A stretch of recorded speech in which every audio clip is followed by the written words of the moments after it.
Good morning. Good morning. How are you? I'm doing well. I'm feeling better. Are you? Yeah. After a migraine, your head gets sore. Yeah. Yeah. I've never had, but I think one migraine in my life. But my wife gets them, and it's very rough. Mm-hmm. So I'm glad you're feeling better. Me too. So how are you today? I'm good. How are you? I'm doing well. Had a good week last week. Just kind of trying to wind down a little bit. It was busy all week, but started off with going to the sheriff's conference and going out there and spending some time with the other sheriffs and doing some training and things of that nature.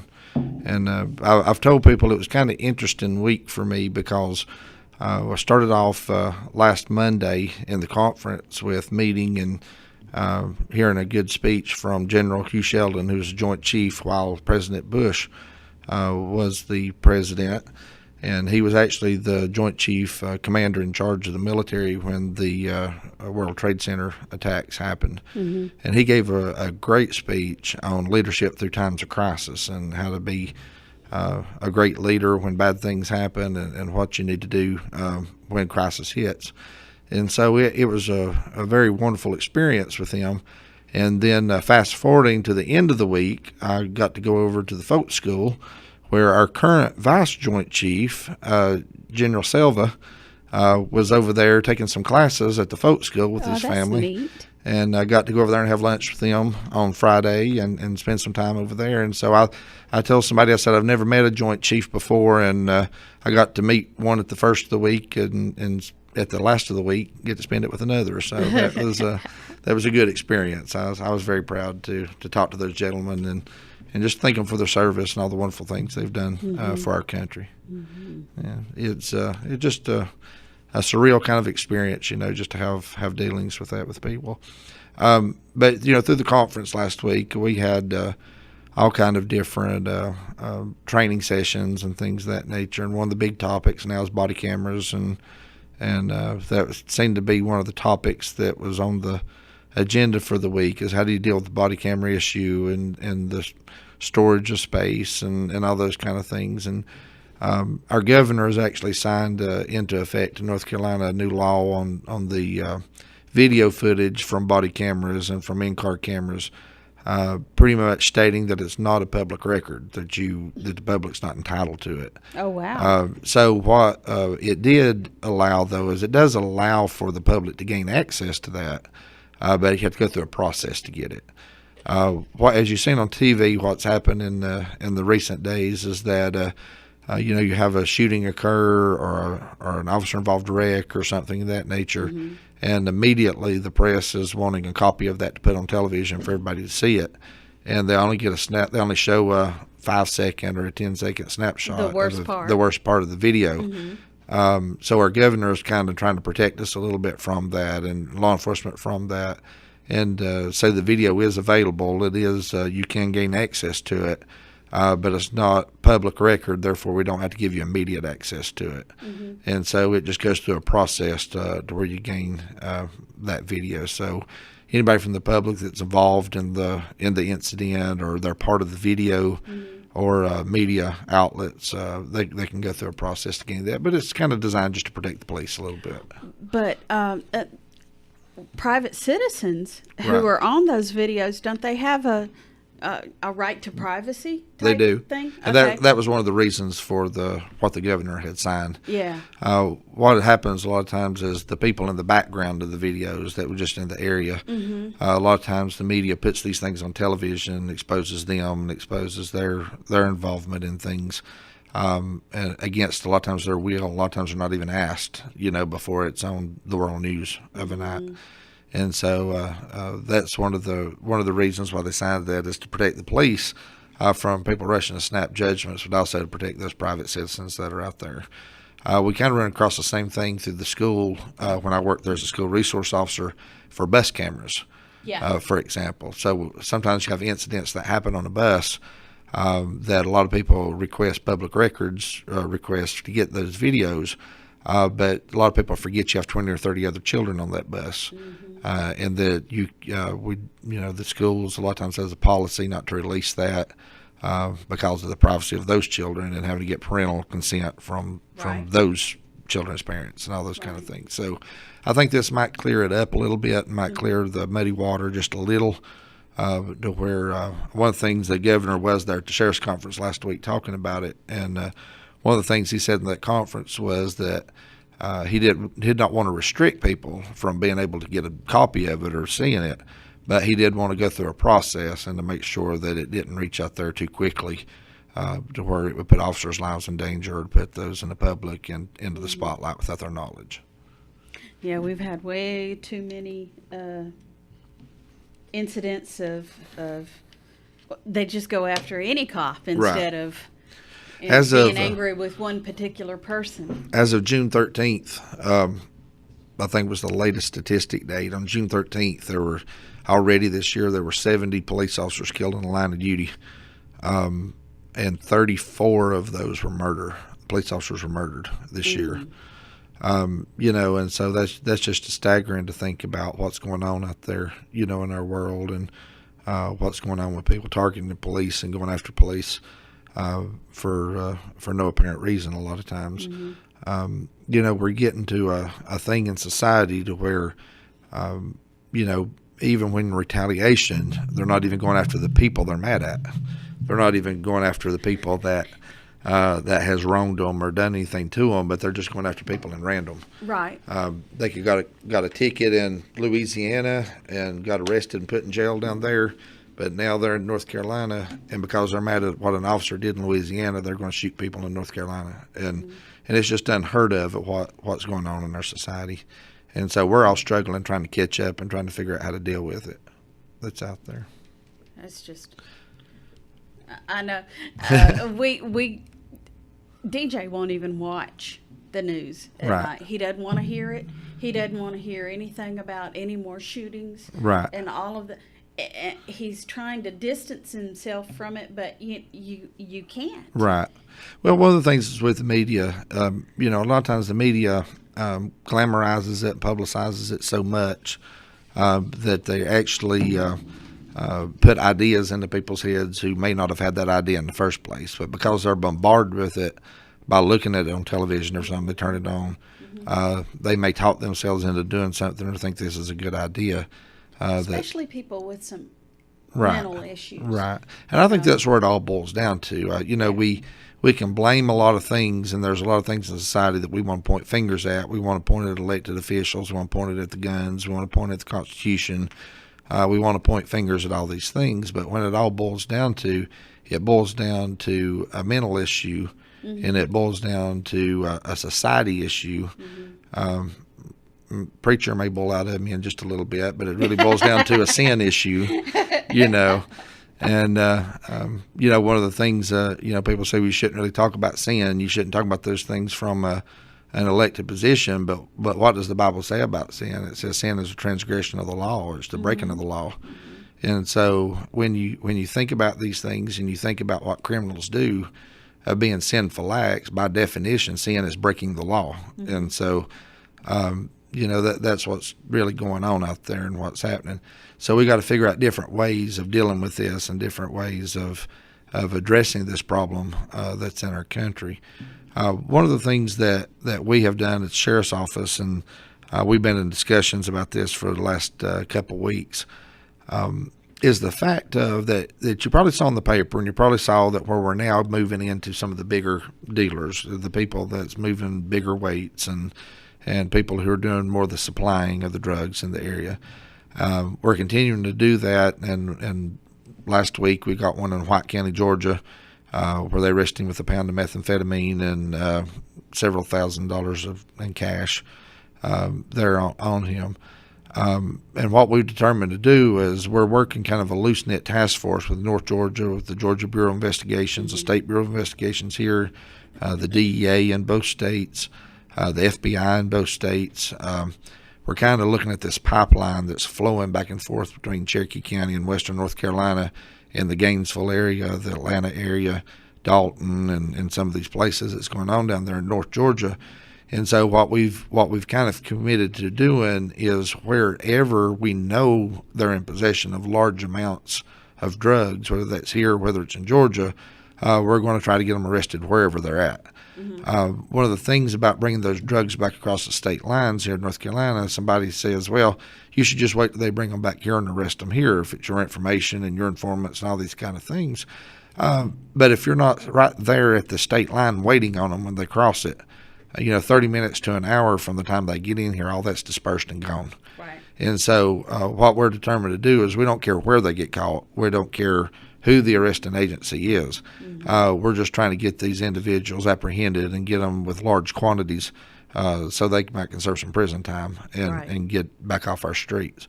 Now, the secondary problem with that is there's always somebody waiting to take their place. When you arrest them and you take them off the street, there's somebody in the wings that's just waiting to step in to take over. So we have to be vigilant about that too and identify those people who are in position who can take over.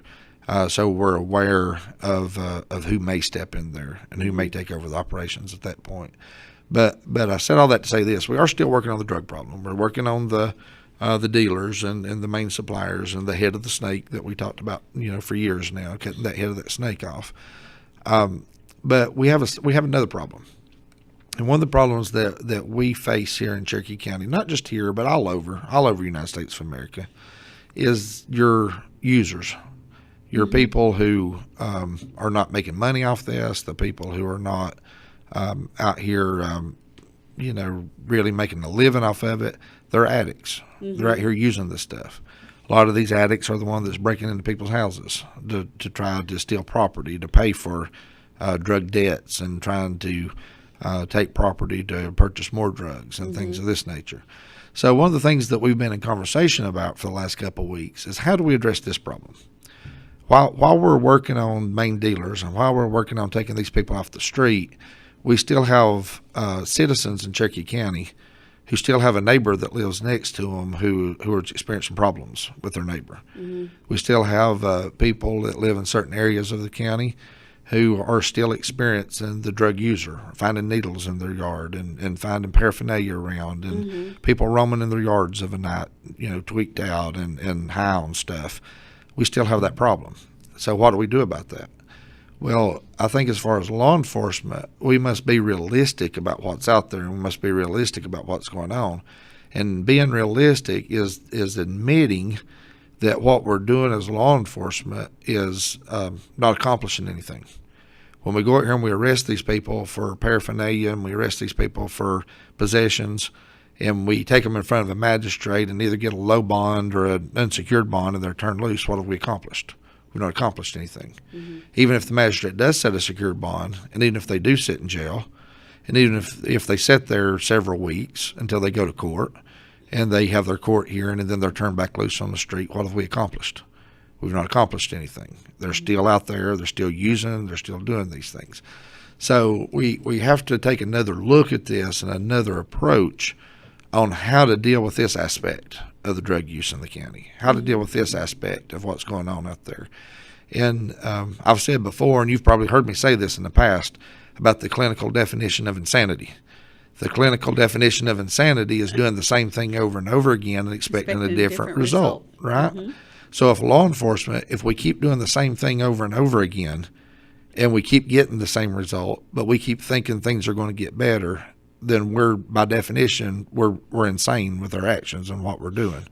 So we have to do things differently. We have to come up with different ideas and ways to approach things differently.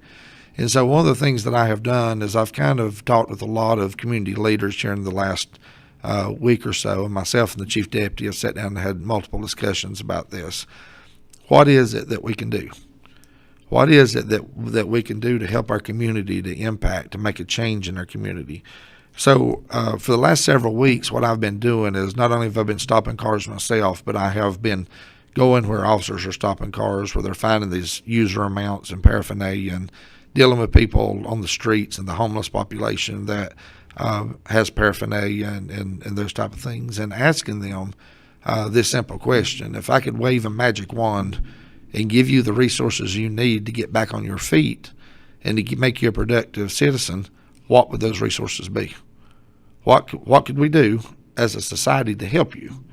What can we do as a society to stop the addiction? What can we do as a society to help you get over the hump to be a productive citizen? one of the things I found through interviewing these people and talking to these people, for an example, last week, I think it was maybe Friday, I stopped a car there in town. I believe it was last Thursday evening, I'm sorry. I stopped the car there in town at the First Baptist Church in Murphy, and upon talking with these people, they were obviously they were in need. They were very dirty. They had track marks on their arms where they had been using drugs. Searching the vehicle, found paraphernalia within the vehicle and some misdemeanor amounts of marijuana within the vehicle. And I asked them that question. It was a man and his wife. And upon talking to this lady, tears were streaming down her cheeks. And she said, these are kind of the responses I've been hearing, not just from her, but from other people. She said, look at me. I'm filthy. She said, everything I own's in the car. I'm homeless. We live in our car. We have nowhere to lay down of a night. We have nowhere to bathe. We have if we get a bath, it's in some creek or stream somewhere, in the lake or the river. If we do clean up. But when we clean up, all of our clothes are piled up in this car. And she said, look at me. Look how dirty I am. Look how nasty I am. She said, if I do take a bath, I put these dirty clothes back on because I have nowhere to wash clothes. I have nowhere to get my clothes clean. And if I do get them clean, I have nowhere to store them. I have nowhere to keep them except in the back of this dirty car. She flipped her arms over and showed me the track marks on her arms. And she said, I'm an addict. She said, I admit it. I'm telling you, I'm an addict. And she said, my husband has a felony record. And she said, we desperately want to get over this and be productive citizens, but she said we can't. We get knocked down everywhere we turn. She said we've been all over the place looking for jobs, trying to make money, trying for somebody to employ us. But she said, with me being an addict, nobody's going to hire me. Mm-hmm. She said, with my husband with a felony record, nobody's hiring. We've asked hundreds of people, nobody will give us a job. Nobody will take a chance on us. And she basically said, I don't blame them. She said, look at us. I'm not saying they're at fault. She's just saying we have nothing. We have no way of getting over that hump. And talking with them and talking with these people, she made the comment to me. She said, I want to ask you a question. She said, have I ever been in your jail? And I ran her name and checked on things and came back and I said, no. I said, you've never been on my jail. And she just laughed. She said, I know. She said, because I'm not, and my husband are not the ones that's breaking into houses. We're not stealing people's stuff. We're not doing these things. She said, I sincerely want help. I sincerely want to have a job. I want to have a house. I want to have things. I want to be productive. I want to not be an addict. She said, but where do I get that help? How do I get there? And so when I asked her that question about waving that magic wand, about what could we do as a society to help you, the answer that I keep getting from people is somewhere to bathe, somewhere that we can wash our clothes, mm-hmm. somewhere where we can get a meal, somewhere where, that we can get the counseling help and the things that we need.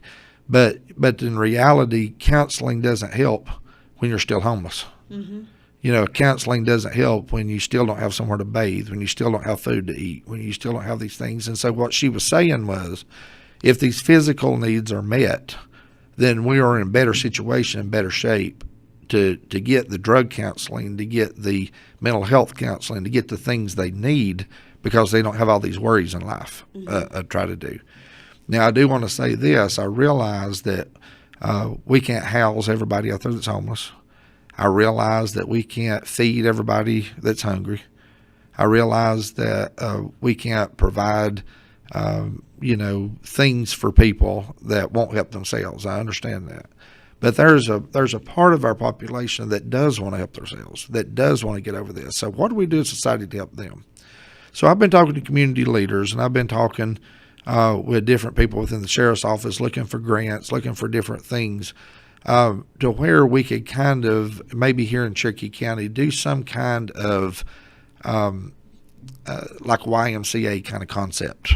Mm-hmm. Not necessarily providing housing for people, not necessarily giving someone a house to live in, but somewhere in a central location to where people can come, somewhere where the people who are homeless, the people who doesn't have somewhere to lay their head, somewhere where people can come to get that bath, somewhere people can come to wash their clothes, somewhere people can come to get a meal, somewhere where people can come to get counseling and get help they need in one location.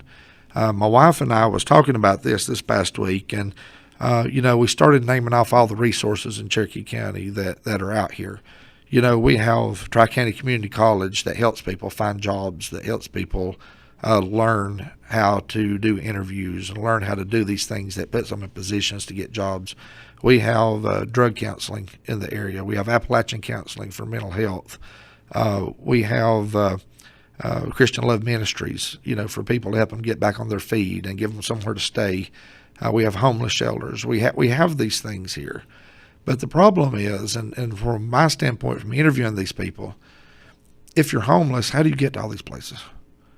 How do you get to all these appointments around the county? How do you get to these different locations to get all the different aspects of help you need when you don't have money, when you don't have transportation, when you don't have these things?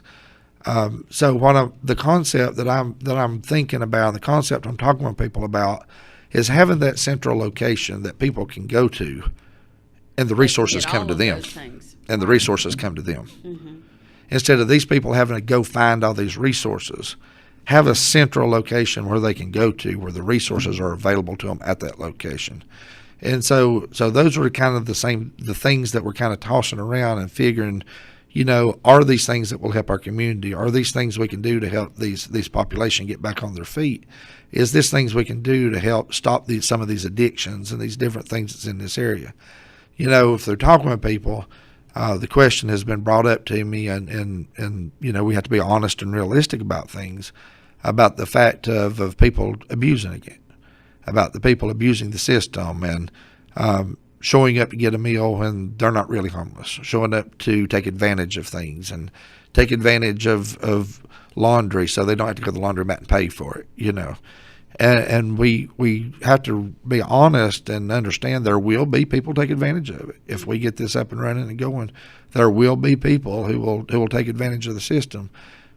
But I contend if we can help even a third of those that show up, if we can take a third of the people that are homeless, that are addicted to things and are breaking into houses and those type of things, if we can take a third of those people and help them get back on their feet and help them be productive citizens and help them get clean and give them resources where they're not breaking into people's homes and all these type of things.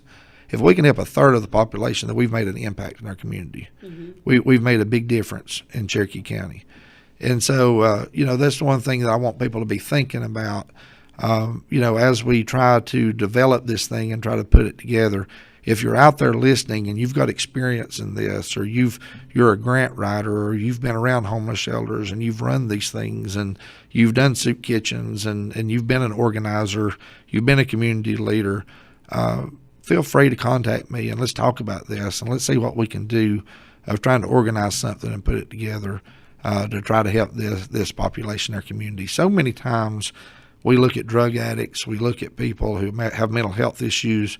We look at people on this end and we don't want to deal with them. Mm-hmm. Our attitude is, well, you just need to stop using drugs. You just need to quit that.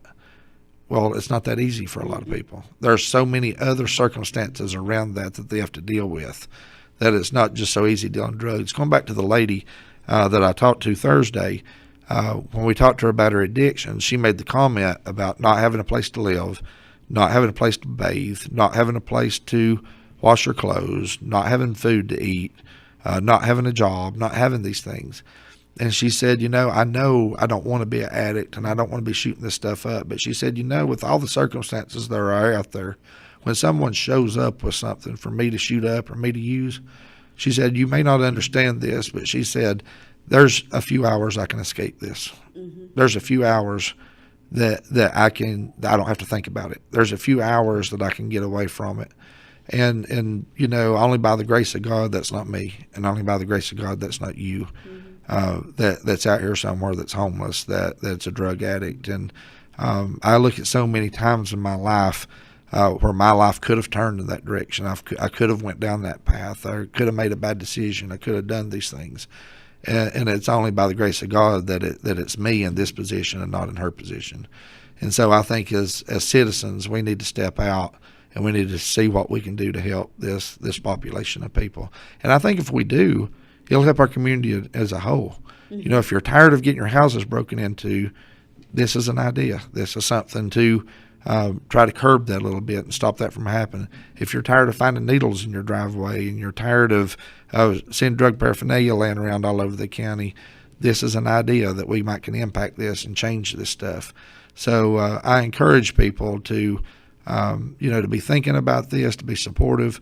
And as we go into this endeavor and look for resources, I encourage people to welcome this to Cherokee County and hope that we can do something to help this population.